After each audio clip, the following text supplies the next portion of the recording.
વડોદરા શહેરમાં અનેક job work કરતા નાગરિકો દ્વારા ઓનલાઈન સ્વિગી ઝોમેટો જેવી એપ છે જમવાનું ઓર્ડર કરવામાં આવતું હોય છે ત્યારે શહેરના સ્વિગી ફૂડ ડિલિવરી કરતા કર્મચારીઓ દ્વારા નવા પેઆઉટનો વિરોધ કરવામાં આવ્યો હતો। જે પ્રકારે જૂના પેઆઉટ પ્રમાણે 20 ઓર્ડર ડિલિવરી કરવામાં આવે તો ₹1000 એટલું વળતર ડિલિવરી બોયને મળતો હતો, પરંતુ આ નવા પેઆઉટના કારણે 27 ફૂડ ડિલિવરી કરે તો ₹800 જેટલું જ વળતર મળી રહ્યું છે। ત્યારે કર્મચારીઓની માંગ છે કે આ વળતરથી ડિલિવરી કરવામાં આવેલ પેટ્રોલનું પણ ખર્ચો કરતા ખૂબ જ ઓછું પેમેન્ટ અમને મળી રહ્યું છે। ત્યારે જૂના પ્રમાણે અથવા નવા પેઆઉટના ભાવમાં વધારો કરવામાં આવે તેવી માંગ કરી હતી।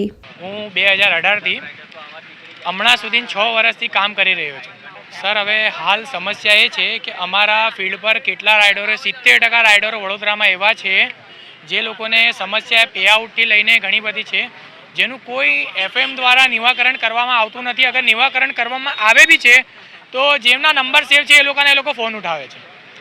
તો અમારી માંગણી એમ છે કે અમારું જે પેઆઉટ જે ડીએમજીનું હતું એ તમે પાછું લાવો અને જે તમે અર્નિંગવાળી જે આઈડીઓ લાવ્યા છે હાલ એ બંધ કરી દો અને એ પેઆઉટને સ્થગિત કરી દો સર। હાલ તો રજૂઆત કરી છે, જેવી કે તમે મીડિયા માધ્યમથી જોઈ શકો છો।